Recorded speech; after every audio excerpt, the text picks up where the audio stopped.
Zimajamilo idala Zimajamilo idala mawe ye Zimajamilo idala mawe ye Zimajamilo idala. To my fellow Kenyans at home, those of us in the diaspora, to my friends, ladies and gentlemen, good evening to you. First and foremost, I join you this evening to condemn the cowardly act of barbarism that we witnessed in Gara this morning. To the congregation of God's House of Miracles International Church, to the families and friends of all those who are affected by this tragic act of terrorism, I pray that you will find healing and the strength for a speedy recovery in the love that I know you all have for each other, the love that you have for everyone, not just some people, but the love that you have for all Kenyans. Do not be cowed by criminal gangs or extremist groups of any nature. Continue to retain that passion of love to unite each other as Kenyans, and do so now more than ever before. I know as Kenyans that you have already forgiven those who have perpetrated this act of terror upon you, and I also know that doing so, forgiving these folks, does not necessarily mean that you will be forgetting this day either. But what I do know is that you will continue to do the good work of spreading the good news, the Great Commission, the love for one another. That's who we are as Kenyans. We spread the love. I understand that one Kenyan succumbed to injuries sustained following this heartless grenade assault on innocent wananchi. You know, men and women who are simply worshipping in church. Words cannot even begin to describe what I feel. To the family of the deceased, Godspeed. I urge the Commissioner of Police to move with deliberate speed towards finding those who are culpable for this act of terror against Kenyans and bring them to book. And I urge all law enforcement agencies to remain vigilant against criminal gangs, be they domestic or foreign terrorists. Stay on the alert. As Kenyans, I know we will always remember as the heroes of our times those of us who are robbed of their life by any act of cowardice, what amounts to a useless and time-barred act of terror with no place in our modern times. And yet we have leaders whom we've elected to do a job, and obviously the job is not being done. You know, it would be different if at least I knew that our leaders were doing the job that they were elected to do in the first place. But they are not doing that. Thanks to you, we will make sure that those leaders are retired in the public interest, that all Kenyans may learn to live and appreciate the value of peace. For this is the Kenya that we want for us. This is the Kenya that we want for generations of our children, now and in the years to come. Our leaders in Kenya have left me no choice but to caution them in their laziness that the national security of our land is and has been in their hands. And they have done a terrible job at managing it and ensuring that security of all Kenyans and not just some is paramount. This much they cannot do. Classic example, case in point, the docket of the Ministry of Internal Security.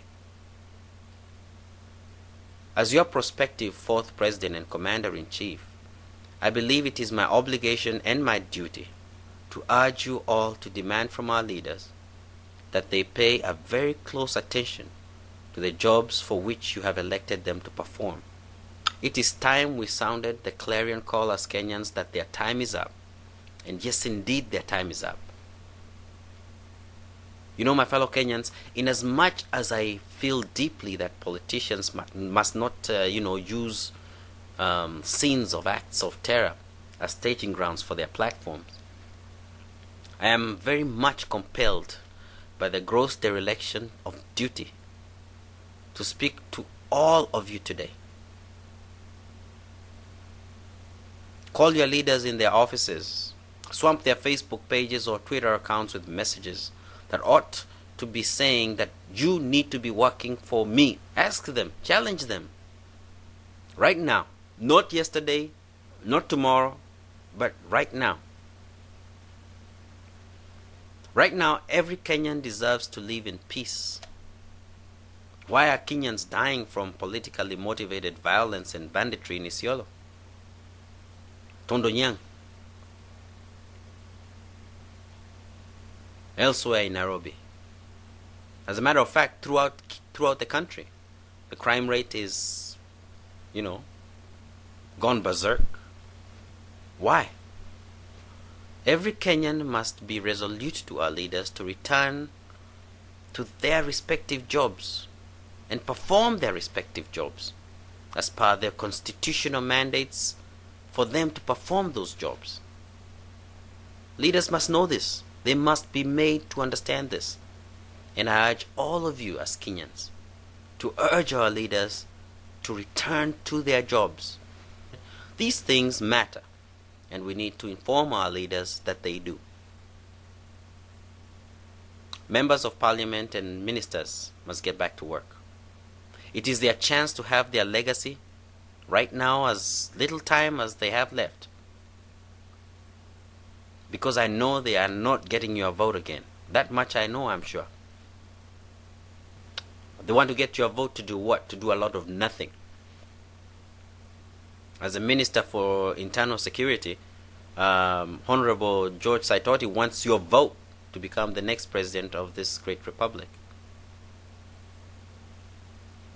Yeah, warudi kazini for just this little amount of time left, and let them leave a legacy as as small as it is. Let them leave one. It's not funny that these poor souls are instead busy, campaigning for your vote, that they may become the next president of this great republic, yet the portfolios that they have been charged with managing are performing very poorly, to the detriment of all Kenyans. The time has come for these leaders to understand that they have a job to do. Kazi hawafanyi, ni kama wameshindwa na kazi, lakini kura kwenyu wanataka. Yani wanarandaranda huku na kule, ati vote for me, mara for president, for senator, for MP, etc. Na insecurity kabisa imejaa Kenya. Mishahara hawa watu wanajiongeza, wabunge. Ni kama corruption imeziba sambamba kila mahali. And our police officers are wallowing in abject poverty.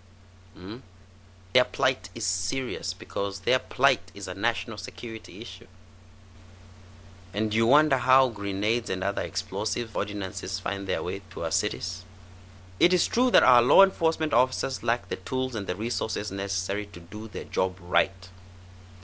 Police officers, for instance, have terms of service and remuneration packages that are unfavorable to them, packages that are unfair to their families, a quality of life not fit for anyone who serves in the disciplined services of the Republic of Kenya. Our beloved nation, one that is supposed to be proud of the gallant men and women in uniform, has them resorting to corruption to eke a living. We ask so much of our police officers, yet we allow them to live in abject poverty.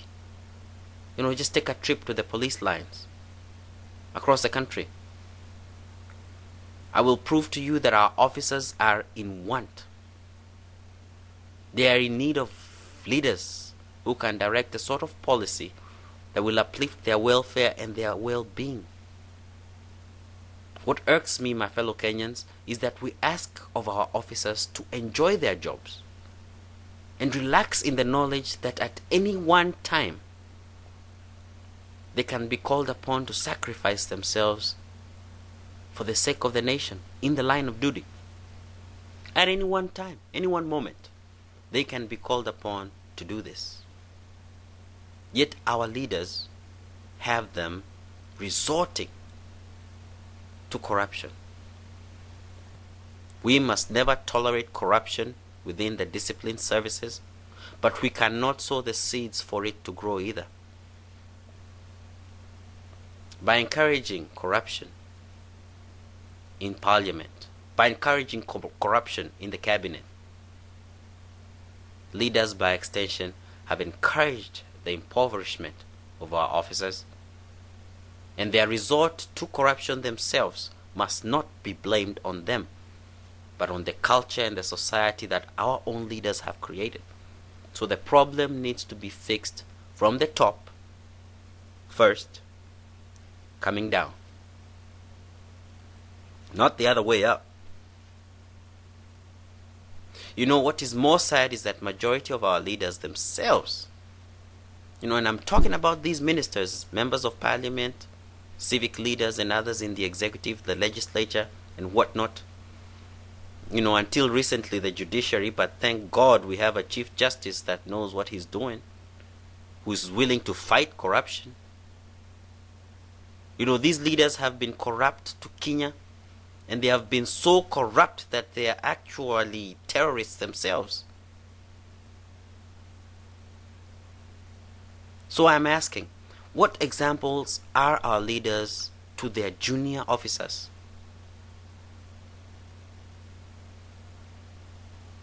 Is this the reason why our police roadblocks are cash points for our officers? It is a national security issue. Think about it. So instead of vilifying the police force, can we sacrifice just a little bit of time to ensure that we elect good leaders who are capable of ensuring that a mother or the father of 2 or 3 or 4 children or 5 children who's serving this country in the disciplined services, for instance, living in the police lines, for example, does not have to share a room about the size of a cube with another family, with no sense of privacy whatsoever? Yes, I know that the government is doing what it must and has done some measurable change as far as uplifting the welfare of our officers is concerned. But this has been since 1980, and they are nowhere near done. Nowhere quarter way done. But they're talking. But they want you to vote for them in the forthcoming presidential election and general election. Well, the choice is yours, and the time is up for you as a Kenyan to elect a leader of integrity to administer the government of the Republic of Kenya. I urge you to vote and elect Team Kenya, because we look out for all Kenyans and not just some Kenyans. All Kenyans. It is time for a new direction, my friends.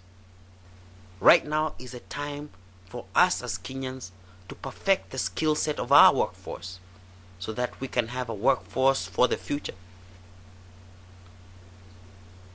Our nation ought to be grateful and thankful to its great human resource, providing opportunities that that human resource may not be tempted to circumvent its good judgment on account of hunger or poverty. The time has come for us to retire, in the public interest, these leaders who have done us no good for the past 8 years. Now is the time. Now is the time more than ever before that this generation will be tasked to returning Kenya to the right path of prosperity. The great okey-doke, that day is over with. Right now, let us demand leaders who take their job seriously, leaders who are not corrupt themselves, leaders who can motivate Kenyans to innovate and build a bright future and a prosperous future for Kenya. Wananchi enjoy the freedom of good government if they are good leaders. We must choose good leaders as wananchi. Siasa mbaya ni maisha mbaya. Let us see what will be of good value to those in the workforce as far as their earnings are concerned. Let us see if these high-paying, highfalutin members of parliament will think about the average Kenyan in the Labor Day speech that we shall be hearing tomorrow. Times are hard. Times are hard for all Kenyans. Families are suffering. We are obligated, at minimum, as leaders, to ensure that the personal well-being of all is guaranteed. You know, like you, I am sick and tired of Al-Qaeda trying to impose their time-barred ideology upon all of us in Africa, particularly those of us in the Horn of Africa, East Africa. Let me make it clear. Kenya will never be at war with Islam. This is what Al-Qaeda wants. They will not get it. The attack that could have been a signal to commence on Christian Muslim hostilities, whereby Christians would retaliate. But I'm glad Kenyans love one another and they can see beyond this. It's a beautiful thing. Let us continue to be wise. Let us continue to love one another. Let us not be fooled into fighting one another. As your commander-in-chief, as your president, if you elect me to become, I will spare no expense to ensure that by nook or by crook, extremist groups like Al-Shabaab and Al-Qaeda and their sponsors will be ejected from the Horn of Africa, and God willing, all of Africa, and we will work with the international community tirelessly to ensure that they are no longer a threat. My brothers and sisters at home, and those of you in the diaspora, this bombing in Gara underscores our need to stick together as a united Kenya, as one Kenya, and by extension as one happy East African family. And yes, you know, the Pan-African dream of the late Kwame Nkrumah and folks like W.E.B. Du Bois, that dream is still there. It's not beyond our reach. And like I said, this generation, our generation, is the one that is now tasked to help us to reach out to that dream of a united Africa. But we must be united ourselves.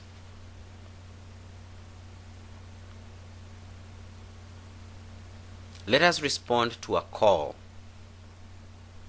for a Harambee of purpose with the resolve to meet a new dawn, a new dispensation for Kenya, fair and square, in a more secure, in a more dynamic and transformative Kenya. This is the only way forward. We must remain united first, in a common mission of purpose, to rid our country off of agents of destabilization, hatred, laziness, and so on.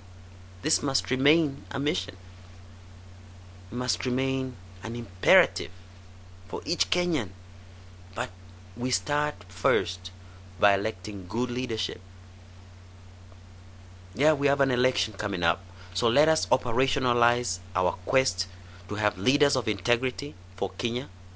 Leaders at least who support the sort of ethos that promote integrity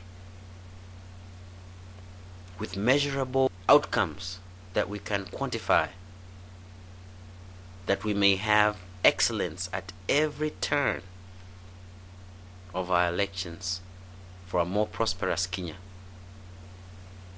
We must continue to help others, particularly those of us who are in want for peace.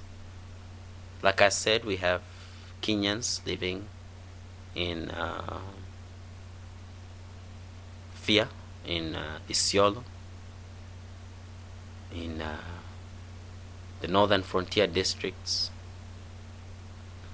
Let us provide security and guarantee security for all Kenyans, not just some Kenyans, but all Kenyans. It should be a government for all Kenyans. By standing for peace for others, I guarantee you, peace will continue to prevail for each and every one of you. But you must be willing to stand in the gap. Like the Kenya Defense Forces and the African Union have joined forces with the transitional federal government, they are standing in the gap for the people of Somalia. The people of Somalia will have peace. And so will each and every one of us as Kenyans. And so will the rest of the freedom and peace-loving world. They will have their peace because of a more stable and a more peaceful Somalia. So good night, everyone. And remember that you support our men and women in uniform by availing leaders of integrity in the administration of the government of the Republic of Kenya in the forthcoming presidential and general election. This is one way to ensure your security. Good night, my friends, and have a great day and a great week coming up. God bless.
Mwana mpotevu karudi, ni furaha amerudi. Mwana mpotevu karudi, sameheni mwana huyu.